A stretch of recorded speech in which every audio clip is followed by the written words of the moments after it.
तो last time हमारा branches of psychology, introduction and definition के बारे में हमने जाना था, वैल्यूएशन ऑफ साइकोलॉजी के बारे में हमने देखा था। आज हम देखेंगे इसका रेलिवेंस क्या है नर्सिंग में, नेचर ऑफ साइकोलॉजी क्या है और साइकोलॉजिस्ट को किस किस कैटेगरीज में क्लासीफाई किया है उसके बारे में हम देखेंगे। तो पार्ट फर्स्ट टाइम ऑफ आपने देख लिया होगा पार्ट 1 में, फिर सेकेंड पार्ट में कुछ शॉर्ट टॉपिक जो रिमेनिंग है वो कवर करेंगे। तो इसके अंदर आएगा साइकोलॉजिस्ट कैन बी क्लासीफाई 1 और 3 कैटेगरी, एक या 3 कैटेगरी में हम क्लासीफाई कर सकते हैं। फर्स्ट आता है प्रैक्टिशनर। प्रैक्टिशनर क्या होते हैं? Psychologist who use their knowledge of psychology to aid individual for growth by providing certain service often in form of psychotherapy और काउंसलिंग। प्रैक्टिशनर में क्या होते हैं? साइकोलॉजिस्ट होते हैं वो कि अपने नॉलेज को, साइकोलॉजी के जो नॉलेज उसको यूज़ करते हैं और लोगों की मदद करते हैं, लोगों की ग्रुप की मदद करते हैं, की सर्विस प्रोवाइड करते हैं। इसके लिए often in the form of psychotherapy और काउंसलिंग और साइकोथेरेपी के थ्रू जो प्रैक्टिशनर होते हैं वो लोगों की ग्रुप की हेल्प करते हैं, उनकी मदद करते हैं, उनको जो भी प्रॉब्लम्स है उनका सल्यूशन देने के लिए साइकोथेरेपी और काउंसलिंग करते हैं। नेक्स्ट आते हैं अकेडमिशियन। अकेडमिशियन क्या होते हैं? The employees in the college and universities and typically engage in the teaching and research. Academician जो होते हैं वो कॉलेज या यूनिवर्सिटी में होते हैं, जो कि अकेडमिक प्रोसेस होती है, रिसर्च वगैरह हो गया, रिसर्च वगैरह हो गया, टीचिंग हो गया, इसमें इन्वॉल्व होते हैं, इसमें पार्टिसिपेट करते हैं, जैसे कि नर्सिंग कॉलेज में, नर्सिंग यूनिवर्सिटी में, रिसर्च सेंटर में। तो साइकोलॉजी के फील्ड में जितना भी नया नया डिस्कवरी होती है, जो भी उसको इन्हांस करने के लिए, इम्प्रूव करने के लिए नेसेसरी होता है और टीचिंग के लिए उनका रोल होता है। रिसर्चर्स क्या होते हैं? Researchers, they are employed in the agencies and industries where they examine diverse such as impact of toxic environment substance on process of learning and memory। Researcher का क्या रोल होता है? एजेंसीज में, इंडस्ट्रीज में ये वर्क करते हैं, examine करते हैं diverse effect of toxic environment में। टॉक्सिक एनवायरनमेंट है तो वो माइंड पर, मेंटल प्रोसेस पर क्या अफेक्ट कर रहा है। सब्सटेंस, कोई हम सब्सटेंस यूज कर रहे हैं, अल्कोहल हो गया, ड्रग हो गया, तो वो हमारे माइंड पर क्या अफेक्ट कर रही है, लर्निंग एंड मेमोरी पर वो क्या अफेक्ट कर रहा है। तो इन्वायरमेंट का, टॉक्सिक्स वगैरह होते हैं, इनका सबका स्टडी करते हैं, डाइवर्स सब्जेक्ट में एग्जामिनेशन करते हैं, उनके इफेक्ट के बारे में, जिसका माइंड पर इफेक्ट हो रहा है उनको क्या बोला जाता है? रिसर्च स्पेशलिस्ट हो सकते हैं। एक्सपेरिमेंटल साइकोलॉजी के अंदर जो भी आता है, it is branch aim at understanding the fundamental causes of behaviour, study basic psychological process as sensation, perception, learning, memory, cognition, motivation and emotion. तो मेंटल प्रोसेस में हम एग्जामिन करते हैं इसके बारे में, study of basic psychological process जैसे कि sensation, perception, learning, memory, cognition, motivation और इमोशन, सेंसिटाइजिंग, फीलिंग, ये सारी चीज़ें इसके अंदर आती हैं आपके रिसर्च मेंटल प्रोसेस के अंदर। Work mostly in the laboratory and may use animals as well as human being in their research. ये अपनी स्टडी में लेबोरेटरी में इसका यूज़ करते हैं, एनिमल्स का यूज़ करते हैं और ह्यूमन्स का यूज़ करते हैं रिसर्च करने के लिए, स्टडी करने के लिए। Study how people learn anything, sorry not anything, everything. Study how people learn everything from simple tasks such as sitting offline to more complex things such as emotion and language। तो इसमें study करते हैं, learn everything, सारी चीज़ें हम सीखते हैं, simple task से लेके जैसे कि सिटिंग अपराइट पोजीशन में हम बैठते हैं चेयर की सिटिंग, मोर कॉम्प्लेक्स थिंग जैसे कि इमोशन और लैंग्वेज, तो छोटी थिंग से लेके स्मॉलेस्ट से लेके लेस कॉम्प्लेक्स से लेके मोर कॉम्प्लेक्स तक, इजी से लेकर सारी चीज़ों के बारे में स्टडी करते हैं। फिजियोलॉजिकल साइकोलॉजी में ये आपकी साइकोलॉजी की ब्रांच होती है, इसके अंदर हम नर्वस सिस्टम हो गया, एंडोक्राइन सिस्टम हो गया, इसका हमारे सिस्टम का हमारे ह्यूमन बॉडी का बिहेवियर पर क्या इफेक्ट पड़ता है उसके बारे में स्टडी करते हैं। डेवलपमेंटल साइकोलॉजी में बर्थ से लेके डेथ तक की जो भी डेवलपमेंटल स्टेज है, चाइल्ड है, एडोलसेंस है, एडल्ट है, उनके बिहेवियर में क्या क्या चेंजेस आ रहे हैं, नॉर्मल बिहेवियर क्या होना चाहिए अकॉर्डिंग टू साइकोलॉजी, और नॉर्मल नहीं है तो अबनॉर्मल क्या स्टडी करते हैं। नेक्स्ट है personality psychology. Personality psychology it is distribute to study individuals differences in behaviour, the source of consequence of such differences and degree of consistency of characteristic within the individual across situation and over time. इसमें हम study करते हैं individual के different अलग अलग behaviour के बारे में, the source of consequence of such difference, अब जो डिफरेंस है उसका सोर्स क्या है, तो उस जिस तरीके से उसकी पर्सनैलिटी उसका बिहेवियर है उसका जैसे भी हमने देखा कि जो थॉट बनती है पर्सनैलिटी बनती है किसके रॉ मटेरियल से, मीन्स उसके बचपन में उसका स्कूल क्या था, उसके मदर फादर क्या थे, कौन सी कम्युनिटी से बिलोंग करता है, किस जगह पे रहता था, कि थोड़ा रूरल एरिया में रहेगा जंगल पहाड़ी में तो उसका थोड़ा सा बिहेवियर अलग होगा, बिकॉज ऑफ उससे वैसा एक्सपोजर नहीं मिला, एजुकेशन नहीं मिल पाया, कोई थोड़ा सा अर्बन एरिया में रहेगा, सिटीज़ में रहेगा, मुंबई दिल्ली कोलकाता बेंगलोर ऐसी जगह पे उसे एजुकेशन अच्छा मिलेगा, फाइनेंशियल थोड़ा अच्छी होने की वजह से, इंट्रैक्शन ज़्यादा लोगों की होने की वजह से उसका बिहेवियर थोड़ा सा अलग रहेगा, उसकी पर्सनैलिटी चलना फिरना उठना कपड़े एक्सेट्रा कम्प्लीटली डिफरेंट रहेगा। तो उसके पीछे रीज़न क्या था, कॉन्सिक्वेंस क्या था, सोर्सेस क्या था उसकी पर्सनैलिटी के लिए, उसके बारे में स्टडी करना, and differences and degree of consistency of the characteristic within the individual across situation over time। वो जो इसका बिहेवियर वो कितने समय तक कंसिस्टेंसी है, वो कैरेक्टरिस्टिक है वो कितने समय तक है, सिचुएशन एंड ओवर टाइम, तो पर्टिकुलर किसी सिचुएशन में आता है या फिर हमेशा ही वो उस तरीके की रिस्पेक्ट में रहती है। कई बार कोई ऐसी सिचुएशन आ गई तो हम उस सिचुएशन में ऐसा एक्ट करते हैं, कोई ऐसा ही हमेशा ही उस तरीके से एक्ट कर रहा है, ठीक है, तो उसका बिहेवियर को अबनॉर्मल होना, एक पेक्यूलियर ट्रेट्स होना। नेक्स्ट है कॉग्निटिव साइकोलॉजी। कॉग्निटिव साइकोलॉजी में it investigate all aspect of cognition, cognition में memory, thinking, reasoning, decision making, language learning, ये सारी चीज़ें जिसमें आती है कॉग्निटिव में। देन सोशल साइकोलॉजी में ऑलरेडी इसके बारे में हमने देखा था, रिलेशनशिप इन दी सोसाइटी के साथ हमारा इंटरपर्सनल रिलेशनशिप कैसा है, कैसा बिहेव करते हैं, कैसा इंटरेक्ट करते हैं सोशल लोगों के साथ, वो सारी चीज़ें। एनिमल साइकोलॉजी, एनिमल का बिहेवियर को इसमें स्टडी करते हैं, अंडरस्टैंडिंग करते हैं। साइकोमेट्रिक साइकोलॉजी में हम देखते हैं टेस्ट कंडक्ट करते हैं, इंस्ट्रूमेंट कैपेसिटी से एबिलिटी, ह्यूमन का जो IQ कितना है, उसका कैपेसिटी कितना है एबिलिटी है, उसको अंडरस्टैंडिंग करने के लिए साइकोमेट्रिक टेस्ट होते हैं, जिसके अंदर कुछ क्वेश्चनरीज होती हैं जो सिस्टमेटिक क्वेश्चन हम उनसे पूछते हैं और क्वेश्चन के अकॉर्डिंग उसको अंडरस्टैंडिंग करते हैं कि जो पर्सन है, स्टूडेंट है या वॉटेवर, उसका कैपेसिटी कितना है, कितना उसका अंडरस्टैंडिंग लेवल है, उसके बारे में एबिलिटी और कैपेसिटी के बारे में।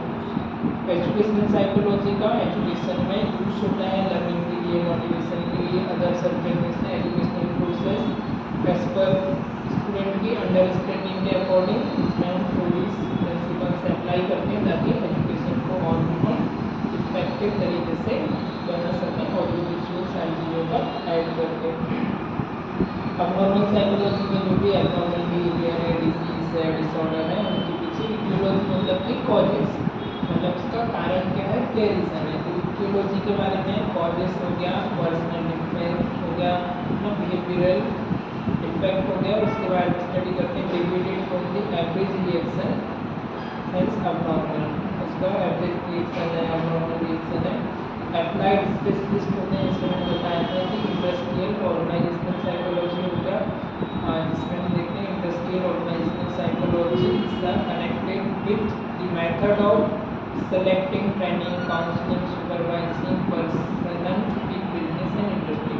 इंडस्ट्री में और बिजनेस में जो लोग होते हैं, इंडिविजुअल होते हैं, उनकी काउंसलिंग करना, उनको सुपरवाइज करना, उनको ट्रेनिंग देना, उनको टीच करना और उनको सेलेक्ट करना, ठीक है, जॉब के लिए उनको सेलेक्ट करना, ये सारी चीज़ें आती है फर्स्ट में। Next study of human nature and reaction as sir related to problem of industry specially affecting person and job efficiency. इसमें हम स्टडी करते हैं ह्यूमन का nature and reaction as related to problem of industry. Industry में जो भी problems आ रही है उसके अकॉर्डिंग ह्यूमन का बिहेवियर कैसा है, कैसा उनका नेचर है, specially affecting person and job efficiency. अब जॉब एफिशिएंसी की वजह से कितना हमारा माइंड पर अफेक्ट पड़ रहा है। जैसे अभी कोविड आया था तो कोविड के समय बहुत सारे लोगों की जॉब है वो छूट गई थी, किसी को जॉब करना पड़ा, तो उस समय वह फाइनेंशियल क्राइसिस आने की वजह से है, इस आने की वजह से हमारे माइंड पर वो क्या अफेक्ट करता है। ये हम जिसमें पढ़ते हैं इंडस्ट्रियल साइकोलॉजी में, इस पर्सन के कितने वो अफेक्ट कर रहा है। Focus on making the work place more fulfilling and more productive for both workers and their employees. अप्लाइडनेस में हम फोकस करते हैं जो वर्क प्लेस है वो पूरा फुलफिलिंग हो, अच्छे तरीके से वो अपना काम कर पाएँ, फुल ऑफ पोटेंशियल के साथ, प्रोडक्टिविटी के साथ जो भी काम कर रहे हैं उसमें अच्छी प्रोडक्टिविटी हो, अच्छे वर्कमैनशिप हो, अच्छे तरीके से एम्प्लॉयज़ और जो वर्कर्स हैं वो अच्छे तरीके से वहाँ पे काम कर पाएँ। गाइडेंस एंड काउंसलिंग में आता है dedicated to helping people with educational job career और सोशल एंड, ठीक है। गाइडेंस में उनको गाइड करना, आप कौन सा करियर सेलेक्ट कर सकते हैं अपनी पर्सनैलिटी के हिसाब से, कौन सी जॉब अपनी पर्सनैलिटी के हिसाब से आप ले सकते हो, सोसाइटी में कैसे एडजस्ट कर सकते हो। जैसे कोई पर्सन है वो कोई शिफ्ट हुआ है, मुंबई से दिल्ली शिफ्ट हुआ है, दूसरी जगह पर शिफ्ट हुआ है, तो इस इन्वायरमेंट में कैसे वो अपने आप को एडप्ट कर सकता है। कोई स्टूडेंट है तो उसकी करियर काउंसलिंग करना, कौन सा करियर उसके लिए पर्सनैलिटी के अकॉर्डिंग बेस्ट रहेगा, कौन सी जॉब उसके लिए बेस्ट रहेगी, ये आता है guidance and counselling. Administration and interpretation of psychological test such as intelligence achievement and vocational test. इसमें टेस्ट का इम्प्लीमेंट करते हैं हम, जिसमें आता है आपका इंटरप्रिटेट करते हैं साइकोलॉजिकल टेस्ट, जैसे कि इंटेलिजेंस टेस्ट, उसका इंटेलिजेंस लेवल कितना है, अचीवमेंट क्या है उसका, और वोकेशनल टेस्ट मतलब उसका वर्क से रिलेटेड कौन से उसमें सूटेबल है, उसके लिए कौन सा व्यवसाय सूटेबल है। Mostly work in the school as school counsellor, more commonly known as guidance counsellor. School जो काउंसलर होते हैं जो एजुकेशन में करियर के फील्ड में एडवाइस करते हैं उनको गाइडेंस काउंसलर के नाम से भी जानते हैं। मिलिट्री साइकोलॉजी में deal with the war and other fight problem, जो भी लड़ाइयाँ होती हैं, वर्ल्ड वॉर होते हैं, उसके समय पर उनको गाइड करना, इस तरीके से वो फाइट कर सकते हैं, एक्सेट्रा। स्कूल साइकोलॉजी में work with children to evaluate learning and emotional problem, look psychological principle and technique for help in the answering question, parenting how children learn better with classmate और about this level of ability. School psychology में जो भी छोटे children हैं, student हैं, उनका जो भी लर्निंग इवेलुएट करते हैं, उनकी लर्निंग एंड इमोशनल प्रॉब्लम, और इसके साथ साथ साइकोलॉजिकल प्रिंसिपल एंड टेक्निक का यूज़ करते हैं उनकी हेल्प करने के लिए, आंसरिंग के लिए, क्वेश्चनिंग के लिए, पेरेंटिंग के लिए, कैसे वो पेरेंटिंग कर सकते हैं। Children learn better with classmate के साथ में वो अच्छे तरीके से लर्न कर सकते हैं about the same level of ability, ठीक है। तो सेम लेवल ऑफ एबिलिटी है तो कौन सी बच्चे को कौन सी क्लास में रखना है, किसके साथ सेटिंग रखना है, वो सारी चीज़ें वो उस लेवल से लर्न करता है। इस तरीके से वो उसमें क्वेश्चनिंग आंसरिंग हो गया, पेरेंटिंग हो गया, साइकोलॉजिकल नहीं है, टेक्निक प्रिंसिपल, ये सब का यूज़ करके ताकि और उसको इन्हांस करने के लिए। क्लिनिकल साइकोलॉजी में psychology principle to diagnose and treatment emotional and behavioural problem, जो भी इमोशनल या बिहेवियरल प्रॉब्लम होती है उसको डायग्नोस करने के लिए, ट्रीटमेंट के लिए हम क्लिनिकल साइकोलॉजी का यूज़ करते हैं। Forensic psychology psychology play a vital role in identify the psyche of criminals and the purpose of crime and also in determining the quantum and nature of sentencing, right. तो जो भी criminal था उसके crime का पीछे उसका क्या purpose था, उसका नेचर क्या था क्राइम करने का, उसको डिटरमाइन करना, उसका डिटरमाइन करना, उसका क्यों उसने इस तरीके से किया, उसकी साइकोलॉजी क्या है क्रिमिनल्स की, जैसे उसमें आ जाता है identify of sex related differences in brain functioning specific towards womens. कई इंसान का जो रहता है वैसे मेल है, वुमेन्स है, मेंस है, तो सेक्स रिलेटेड डिफरेंसेस ब्रेन्स में स्पेसिफिक होता है, तो उसको आइडेंटिफाई करना, ठीक है। तो identify of sex related differences in the brain function specific toward womens, womens के प्रति जैसे किसी का बिहेवियर एक अलग तरीके का रहता है माइंड में, तो क्रिमिनल्स का जो आतंकवादी होते हैं तो उनका ब्रेन में एक चीज़ लगाते हैं, ब्रेन में एक MRI होती है, रीड करती है क्या चल रहा है माइंड में, थॉट की फ्रीक्वेंसी क्या, प्रोसेस क्या, तो करते हैं और इसकी पर्सनैलिटी को भी हम समझते हैं। द क्रिएशन, कुछ क्वेश्चनिंग करके सिचुएशन में रख के, the creation of biologically possible network model of human cognition. Biologically उसका नेटवर्क जो ब्रेन का जो है कॉग्निशन वर्क कर रहा है, किस तरीके से कर रहा है, उसके बारे में ये टोटली फॉरेंसिक के बारे में आता है। एंड क्रिमिनल साइकोलॉजी ये deal with the legal activities of criminal and witness. Crime करते हैं जो विटनेस होते हैं उनका एक्टिविटीज़ क्या है उसके बारे में डील करना। It help in the relation of crime and dealing with criminals. Criminals के साथ डील करना, नॉर्मल व्यक्ति उसके साथ डील नहीं कर सकता, उसकी साइकोलॉजी को समझ के उसके साथ काम माइंड से उसको डील करना, उसको मैनिपुलेट करना, जिस पॉइंट पर हम उसको लेके आना चाहते हैं उस पॉइंट पर उसको लेके आना, कहते हैं सच उगलवाना, उससे गवाही जब वो लेते हैं विटनेस से तो उस तरीके से उसको डील करना। It help criminals to understand their abnormal behaviour and help to change their behaviour. अब जो क्रिमिनल्स से हम साइकोलॉजिस्ट होते हैं तो जो जेल होती है वहाँ पर भी जाते हैं, उनकी काउंसलिंग करते हैं, उससे पूरा डिटेल लेते हैं कहाँ से क्या है, उन्होंने क्राइम क्यों किया, उनका बचपन कैसा रहा, तो उसको रियलाइज़ कराते हैं कि जो आपने किया है वो सही नहीं है। तो उसको जब पश्चाताप होता है वो रोता है बहुत और अपने जो बिहेवियर उसको चेंज करता है। पर जब उसकी जेल से छुट्टी मिलती है तो वो पूरा वहाँ से बदल करके बाहर निकलता है। तो साइकोलॉजिस्ट का जेल में भी जो ब्रांचेस होती है वहाँ पर भी रोल होता है। तो क्रिमिनल्स होते हैं उनकी साइकोलॉजी में कि उनके जो माइंड सेट है और प्रोसेस उसको शिफ्ट करने के लिए। अब कोई भी क्रिमिनल्स है तो बचपन से क्रिमिनल्स नहीं बनता है ना, जन्म लिया तब से ही नहीं बनता है, तो वो उसको वैसा इन्वायरमेंट मिलता है जो उसके पहले के संस्कार होते हैं वैसा, तब जा कर के वो उसमें जाता है। तो उसको रियलाइज़ कराते हैं पूरी सारी चीज़ें, उसके थॉट प्रोसेस को शिफ्ट करते हैं, उसके बिहेवियर को बिलीफ को शिफ्ट करते हैं और जब वो जेल से बाहर निकलता है तो एक महान व्यक्ति बन के निकलता है। ठीक है, तो उसको रियलाइज़ कराना है कि जो आपने किया वो गलत है, और गलत है तो जब रियलाइज़ होगा तभी तो वो चेंज करेगा। उससे रियलाइज़ ही नहीं होगा कि मैं कुछ गलत कर रहा हूँ तो वो चेंज भी नहीं करेगा। पहले से रियलाइज़ कराना फिर उसके बिहेवियर को चेंज कराना, तो ये भी साइकोलॉजी का रोल होता है। मेथड ऑफ साइकोलॉजी ये आपका BSc का कंटेंट है, इसमें तो आपको जरूरत नहीं है। तो भी हम देखते हैं इसका नर्सिंग में क्या रेलिवेंस है साइकोलॉजी का। तो ऐसे नर्स आपको पेशेंट की साइकोलॉजी को समझना, पेशेंट की अंडरस्टैंडिंग लेवल को समझना, पेशेंट की नीड को समझना है ना। उसके पहले nature of psychology. Nature of psychology is a very diverse field on that is expected to see the tremendous career path in it. The following characteristic of psychology can be represented in the nature. A psychologist may offer treatment that focuses on behavioral adaptation. Psychology is scientific method. A psychiatrist in a medical doctor who is more likely to focus in medical management health issues.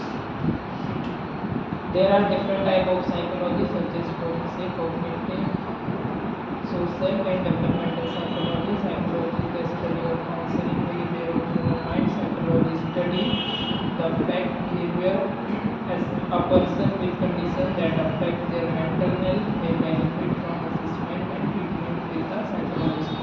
Nature of psychology में वही है, psychology का nature क्या है, तो इसमें psychiatrist हो सकते हैं, साइकोलॉजिस्ट हो सकते हैं, काउंसलर हो गया, थेरेपिस्ट हो गया, जो कि ओवरऑल फॉरेंसिक साइकोलॉजी है, क्रिमिनल साइकोलॉजी, ये सभी ओवरऑल की जो पेशेंट का मेंटल हेल्थ है, पेशेंट की वेलबींग है, रिहेबिलिटेट करने के लिए, गाइडेंस एंड काउंसलिंग के लिए इसमें काम करनी है, उनके थॉट प्रोसेस को समझ के, उनके बिहेवियर को समझ के उसको शिफ्ट करती है। टोटली हमारी बेटर लिविंग के लिए, हमारी लाइफ की क्वालिटी को इंक्रीज करने के लिए, थॉट प्रोसेस को अच्छा बनाने के लिए, डिसीजन मेकिंग को अच्छा बनाने के लिए, मेंटल हेल्थ को बूस्ट करने के लिए इसका यूज होता है डिफरेंट सेक्टर में, डिफरेंट फील्ड में। अब psychology discover the cause and effect. Cause and effect, cause मतलब कि किस कारण से हुआ और इसका इफेक्ट क्या हुआ। ठीक है, जैसे कॉज आपको कोई भी थॉट आया माइंड में तो वो किस वजह से ट्रिगर किया, तो ट्रिगर किया तो उसका बाहर इफेक्ट क्या हुआ। ठीक है, जैसे कोई ने आपको मोटिवेट किया, आपको अपने पढ़ाई को लेकर, स्टडी को लेकर आप मोटिवेट हो गए, और आप मोटिवेट हो गए तो आपने 2-3 घंटे 4 घंटे डेली पढ़ाई करी, और इससे रिजल्ट क्या हुआ आपका, अच्छे टेस्ट में, आपके यूनिट टेस्ट में अच्छे मार्क्स आ गए, 80 मार्क्स आ गए सेट में से। तो ये क्या हुआ, कॉज क्या है उसका, आपको मोटिवेशन मिला कहीं से, आपको खुद से मोटिवेशन मिला, आपकी सिचुएशन को देख के, आपकी परिस्थिति को देख के, किसी ने आपको एक्सटर्नल मोटिवेट किया, उससे आपने स्टडी की, कॉज क्या था, मोटिवेशन मिला, और आपने स्टडी की, आपको माइंड में थॉट आया, और उससे रिजल्ट क्या आया आपका, अच्छा रिजल्ट आ गया, वो हो गया आपका आउटपुट। तो कॉज एंड इफेक्ट के बारे में, रिलेशनशिप इन ह्यूमन बिहेवियर, तो ये क्या होगा, कॉज एंड इफेक्ट के बारे में स्टडी करते हैं। Psychology predict the human behaviour, कुछ तरह ह्यूमन बिहेवियर को प्रिडिक्ट कर सकते हैं कि फ्यूचर बिहेवियर कैसा होगा, उसके कॉन्सिक्वेंस को, उसके सराउंडिंग को देख करके। साइकोलॉजी हेल्प फॉर रीएडजस्टमेंट और एडजस्टमेंट, ठीक है, आप किसी सिचुएशन में हो और आपको वो सारी चीज़ें फुलफिल नहीं हो रही, जैसे कि अभी कोविड आया, कोविड के समय अपने आप को वापस से रीएडजस्ट करना, सिचुएशन के अकॉर्डिंग। अब आप स्कूल में थे तो आप अलग तरीके से पढ़ते थे, लेकिन अभी आप जीएनएम की कोर्स के लिए आए तो आप अपने आप को वापस से क्या कर रहे हैं, उस एनवायरनमेंट में, उस रूल्स रेगुलेशन में अपने आप को रीएडजस्ट करना, है ना, सिचुएशन के अकॉर्डिंग अपने आप को रीएडजस्ट करना। The law of psychology are universal, psychology के जितने भी लॉ हैं, प्रिंसिपल है, सिद्धांत है, वो यूनिवर्सली एप्लीकेबल है, नॉट ओनली वन कंट्री में। तो the relevance of psychology in the field of nursing profession, nursing profession में इसका क्या रेलिवेंस है। फर्स्ट है help to understand her own self, सबसे पहले तो खुद को समझना, सबसे पहले साइकोलॉजी ऐसा सब्जेक्ट होता है खुद की पर्सनैलिटी को, खुद के थॉट प्रोसेस को, खुद के बिहेवियर को समझना, खुद को स्टडी करना। इसके बाद help to study understand her own self, खुद को, एंड अंडरस्टूड द पेशेंट या अंडरस्टूड द अदर्स, पहले खुद को समझना, उसके बाद दूसरे को अंडरस्टैंड करना। Recognise abnormal behaviour, abnormal behaviour क्या है उसको पहचानना, उसका पता लगाना। Understand other patient, other patient है उनको भी अंडरस्टैंड करना। Provide quality care to the patient, patient को क्वालिटी केयर प्रोवाइड करने के लिए इसका रेलिवेंस होता है, इंपॉर्टेंट होता है। Help patient adjust to the situation, patient को सिचुएशन के अकॉर्डिंग हेल्प करनी, उनको गाइड करना है कि सिचुएशन में आप क्या कैसे एडजस्ट कर सकते हो। Help to change the environment, यदि एनवायरनमेंट चेंज हो रहा है, जैसे मैंने बताया कि एक जगह से दूसरी जगह पर शिफ्ट हुआ है, तो उसको थोड़ा सा मेंटली कॉन्फ्लिक्ट होगा, स्ट्रेस होगा कि नहीं नई जगह पे है, कैसे लोग होंगे, क्या होंगे, मैं कैसे कर पाऊँगा, नहीं कर पाऊँगा, कैसे लोग मिलेंगे, कैसा जॉब मिलेगा, कहाँ मिलेगा, तो इस तरीके के थॉट आते हैं। हेल्प होगी रीएडजस्टमेंट, वापस से एक सिचुएशन में हम सिमिलर कोई चीज़ें कर रहे थे, लेकिन किसी रीजन की वजह से वो फुलफिल नहीं हो रही, तो वापस से अपने आप को क्या करना, रीएडजस्ट करना, ठीक है। जैसे कि अभी आप 2 घंटे पढ़ते थे, लेकिन अभी आपके एग्ज़ाम करीब आ गए हैं, तो आप 2 घंटे की जगह कितना पढ़ोगे, 4 घंटे पढ़ोगे। पहले आप 8 घंटे सोते थे, तो कितने घंटे सोगे, 6 घंटे। आपने क्या किया, अपने आप को रीएडजस्ट किया अकॉर्डिंग टू सिचुएशन। तो ये इसका नर्सिंग में रूल ये होता है, इम्पोर्टेंट रेलिवेंस होता है सिंपली कि पहले पेशेंट को और पहले खुद को अंडरस्टैंड करना, as a nurse, as a human being, as a individual, आपकी पर्सनैलिटी क्या है, आपका टाइप क्या है, आपके थॉट क्या है, आपका ट्राइट्स क्या है, उसको समझना। फिर पेशेंट को समझना, अदर व्यक्ति को समझना। Psychology help a nurse to understand her own self. With the knowledge of psychology, a nurse can understand about her weakness and she can solve any kind of problem and she can understand her personality. खुद को समझना, खुद की weakness क्या है, खुद की strength क्या है, खुद की पर्सनैलिटी क्या है, किस चीज़ में मैं कैपेबल हूँ, ये सारी चीज़ें पहले खुद को अंडरस्टैंड करना, खुद को प्रॉब्लम को सॉल्व करना, देन लोगों की हेल्प करना। Psychology help a nurse to understand others. She has to work life with other doctor, nurses, patient and their relatives. और नर्स में ऐसा फील होता है कि हमें डेली नए नए पेशेंट से, उनके रिलेटिव से डील करना होता है, साथ ही साथ nurses, doctor, physician, their workmate, relative, सबसे हमको हैंडल करना होता है। तो साइकोलॉजी का इसमें अंडरस्टैंडिंग के लिए बेटर रोल होता है। The characteristic of this people are not the scientific, differ from one to another. With the knowledge of psychology, she can understand them better and she can work as a nurse efficiently with the patient in the hospital. Characteristic of सभी लोगों को क्या होता है, characteristic है behaviour है personality वो different होती है, एक से अलग होती है, तो उसको समझना, उनके नॉलेज को समझना, लाइट ऑन कर देना, उनके नॉलेज को समझना और उसके अकॉर्डिंग उनको ट्रीट करना, उनके अंडरस्टैंडिंग के अकॉर्डिंग उनको ट्रीट करना, इसमें आता है आपका साइकोलॉजी में।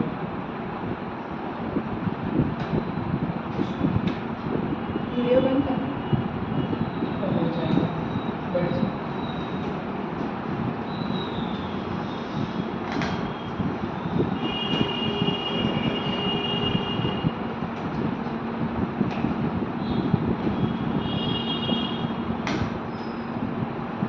सिचुएशन के अकॉर्डिंग क्या करना, पहले अंडरस्टैंड करना, खुद को एडजस्ट करना और लोगों को बाद में प्रॉब्लम को सॉल्व करने के लिए हेल्प करना।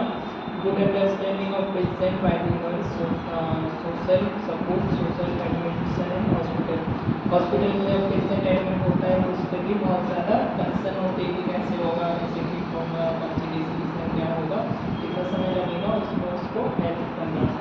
इसके अलावा पेशेंट को कोई सर्जरी है, ऑपरेट है, तो उसके भी बहुत सारे क्वेश्चन होते थे, कैसे सर्जरी होगा, सब कुछ कैसे हैंडल होगा, तो जो भी सिचुएशन है उसको समझना, पेशेंट के टाइप को, पर्सनैलिटी को समझना, पेशेंट का टाइप क्या है, पेशेंट की पर्सनैलिटी क्या है और उसके अकॉर्डिंग फिर उसको ट्रीट करना।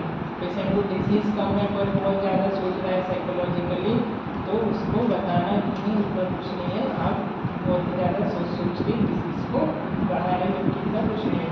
तो पेशेंट के लेवल को, पेशेंट की थिंकिंग को अंडरस्टैंडिंग करना और उसके अकॉर्डिंग उसको समझना।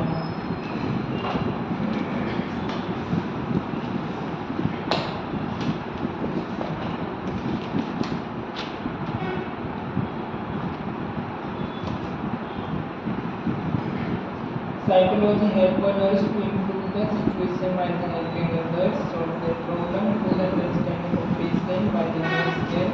Social support for the patient who are admitted in hospital. जो भी पेशेंट हॉस्पिटल में एडमिट हुआ है उसकी नीड को समझ के उसको ट्रीट करना। With the knowledge of psychology she will become a good health teacher to explain the causes of illness and disease and suggest treatment for the patient and related. तो उसके नॉलेज को समझ करके she will become a good teacher, good health teacher बन सकती है knowledge को समझ के, उसको एक्सप्लेन करना डिसीज के क्या क्या कॉजेज है ना, इलनेस किस वजह से हुई है, किस कारण से हुई है और कौन कौन से ट्रीटमेंट है वो फॉलो कर सकता है, उसके रिलेटेड को पेशेंट को टीच करना। Psychology help to behave as a common man with the patient to know what are his feelings or attitude toward the life and his disease. Psychology nurse की help करती है अच्छे तरीके से behave करने के लिए कॉमन मैन के साथ with patient to know what is feeling attitude toward the life and his disease. कोई कॉमन मैन है, कोई पेशेंट है, तो पेशेंट का लाइफ को लेके, उसकी डिजीज को लेकर के क्या उसका एटीट्यूड है टुवर्ड में। जैसे कोई पेशेंट रहता है उसने कहा यार ये डिजीज तो ऐसा हो गया, वैसा हो गया, इससे अच्छा तो मर जानी है, मेरी लाइफ कोई काम की नहीं, टोटली होपलेसनेस होना है। तो कोई पेशेंट ऐसा रहता है कि लास्ट समय तक भी मोटिवेटेड रहता है, फाइट करता है अपनी डिजीज से सर्वाइव करने के लिए, बेटर होने के लिए। तो उसमें माइंड भी काम कर रहा है, मेडिसिन तो काम कर रही है, लेकिन मेंटली वो उससे फाइट कर रहे हैं, तो चांसेस होते हैं ज़्यादा रिकवर होने के। लेकिन वो ठीक ठाक भी है, एवरेज डिसीज है, लेकिन उसकी होप खत्म हो गई है कि नहीं कुछ नहीं होगा, ऐसा हो गया, ये हो गया, वो हो गया, सोच के तो शायद वो उसको रिकवर होने में टाइम लगे या फिर ना भी हो पाए। तो उसकी साइकोलॉजी को, उसके माइंड सेट को वहाँ पर चेंज करना, उसको पॉजिटिव में कन्वर्ट करना। Psychology help us to become a common. तो ये सारा इसका रेलिवेंस है, क्योंकि हम इसे समराइज कर लेते हैं। हमने लिखा साइकोलॉजी में अप्लाइड साइकोलॉजी के अंदर क्लासिफिकेशन इसमें प्रैक्टिशनर आते हैं, जो कि प्रैक्टिशनर करते हैं गाइडेंस के लिए, काउंसलिंग के लिए, जो लोगों को हेल्प करते हैं साइकोथेरेपी देके, काउंसलिंग देके उनके प्रॉब्लम से निकलने के लिए। जो आपकी आइडियल सेल्फ आपका है उसको यदि आप फुलफिल नहीं कर पा रहे हैं, जैसे कि आपका आइडियल सेल्फ था पहले कि आप 8 घंटे काम करते थे, 2 घंटे आप पढ़ाई करते थे, लेकिन अभी आपको कुछ स्ट्रेस की वजह से, एंजाइटी की वजह से आप 8 घंटे काम नहीं कर पा रहे हैं, आपका काम में मन नहीं लग रहा है, क्योंकि आप काम करने जाते हो वो थॉट चलता रहता है, तो प्रोडक्टिविटी कम हो गई है, आपका इंटरेस्ट कम हो गया है काम को लेकर, तो साइकोलॉजिस्ट क्या करता है वापस से उसको उस स्टेज पर लेकर गया कि पहले उसका आइडियल सेल्फ क्या था और साइकोलॉजिकल डिजीज की वजह से, टेंशन, डिप्रेशन, एंजाइटी की वजह से क्या हो गया वो कम हो गया। तो वर्क लाइफ बैलेंस में क्या हो गया, डिफरेंस आ गया, जितना चाहिए थी आइडियल एक्चुअल सेल्फ का उतना प्रोडक्टिविटी नहीं हुई, तो उसको काउंसलिंग करना, उसको थेरेपी देना, उसकी जो बिलीफ है, थॉट पैटर्न है, उसको शिफ्ट करना ताकि वो नॉर्मल लेवल पर आ पाए। एकेडमिशियन जो होते हैं वो भी रिसर्च में, टीचिंग में होते हैं, जो टीच करते हैं, रिसर्च करते हैं। रिसर्चर ने देखा जो कि इन्वायरमेंट हो गया, टॉक्सिक इन्वायरमेंट हो गया, टॉक्सिक कल्चर हो गया ना, सब्सटेंस अब्यूज हो गया, उसका मेमोरी पर, लर्निंग पर क्या फर्क पड़ता है, उसमें वो रिसर्च करते हैं। कोई अल्कोहल ले रहा है, स्मोकिंग ले रहा है, तो उसका मेंटल बिहेवियर कैसा है, कोई नॉर्मल पर्सन है उसका बिहेवियर कैसा है, या कोई ऐसे टॉक्सिक इन्वायरमेंट में रह रहा है, कोई सब्सटेंस लेता है तो उसका बिहेवियर कैसा है, और जो हेल्दी इन्वायरमेंट में, हेल्दी कम्युनिटी में रह रहा है उसका बिहेवियर कैसा है। रिसर्च स्पेशलिस्ट में हमने देखा था कि एक्सपेरिमेंटल साइकोलॉजी, जिसमें हम एक्सपेरिमेंट करते हैं, रिसर्च करते हैं सारी चीज़ों के ऊपर, लेबोरेटरी में जाके एक्सपेरिमेंट करते हैं कॉग्निटिव फंक्शन के ऊपर, और फिजियोलॉजिकल में जो भी हमारे फिजियोलॉजिकल में ऑर्गन में, सिस्टम में, हार्मोन में चेंज हो रहा है तो वो माइंड पर क्या अफेक्ट करता है। डेवलपमेंटल में बर्थ से लेकर डेथ तक की जो एज ग्रुप है उसमें साइकोलॉजी का नॉर्मल क्या होना चाहिए, किस तरीके से वो अफेक्ट करती है। पर्सनैलिटी साइकोलॉजी में डिफरेंट डिफरेंट पर्सन का पर्सनैलिटी है, अटायर है, एटीट्यूड है, वो अलग अलग होता है। उसके बारे में कॉग्निटिव में माइंड से रिलेटेड प्रोसेस है, decision making, language, learning, reasoning etcetera, memory. Social psychology में सोसाइटी में कैसे हम बिहेवियर हमारा कैसा है, किस तरीके से हम एडजस्ट कर रहे हैं, किस तरीके से अडेप्ट करते हैं, उसके बारे में। एनिमल साइकोलॉजी में एनिमल्स के बिहेवियर के बारे में। साइकोमेट्रिक टेस्ट होते हैं जिसमें कि लोगों का मेंटल कैपेसिटी कितना है उसके बारे में हम इंटेलिजेंस टेस्ट को असिस्ट करते हैं। एजुकेशनल में एजुकेशन को बेहतर बनाने के लिए प्रैक्टिकल एप्लीकेशन में प्रिंसिपल्स को यूज होता है। एबनॉर्मल में जो भी एबनॉर्मल बिहेवियर है उसका कॉजेज क्या है, ट्रीटमेंट क्या है, डायग्नोसिस क्या है, उसके बारे में। अप्लाइड साइकोलॉजी में इंडस्ट्रियल में हमने देखा, इसके बाद हमने guidance and counselling psychology, military psychology, school psychology में, और क्लिनिकल साइकोलॉजी। मिलिट्री में जो भी मिलिट्री में प्रॉब्लम्स होती है उनका लड़ाई के समय पर, फाइट के समय उनमें गाइड करना, काउंसलिंग, मोटिवेशन करना। स्कूल साइकोलॉजी में प्रिंसिपल टेक्निक का यूज़ करके क्वेश्चनिंग आंसरिंग हो गया, पेरेंटिंग हो गया, लर्निंग हो गया, छोटे जो बच्चे होते हैं कौन सी क्लास में उनको कौन सी एज ग्रुप के साथ रखना चाहिए वो। क्लिनिकल साइकोलॉजी में जो भी डिसीज डायग्नोसिस होते हैं उसके बारे में। फोरेंसिक साइकोलॉजी में जो भी क्रिमिनल्स होते हैं उनके क्राइम के पीछे क्या पर्पस है, सब क्राइम पेट्रोल, CID में देखते रहते हैं एक्सेट्रा। नेचर ऑफ साइकोलॉजी देखा हमने। रेलिवेंस ऑफ साइकोलॉजी जाना, उसमें नर्स का रोल होता है पेशेंट को समझने के लिए, पेशेंट को समझने के लिए, पेशेंट के एबनॉर्मल बिहेवियर को रिकॉग्नाइज करने के लिए, पेशेंट को अंडरस्टैंड करने के लिए, क्वालिटी ऑफ केयर प्रोवाइड करने के लिए, help patient to adjust situation के according, change in the environment, और हेल्प फॉर रीएडजस्टमेंट। तो ये क्लिनिकल में इसका रेलिवेंस होता है। आई होप इतना सभी को क्लियर हुआ होगा। If you have any doubt regarding this you may ask and you can give your comment. Thank you for watching.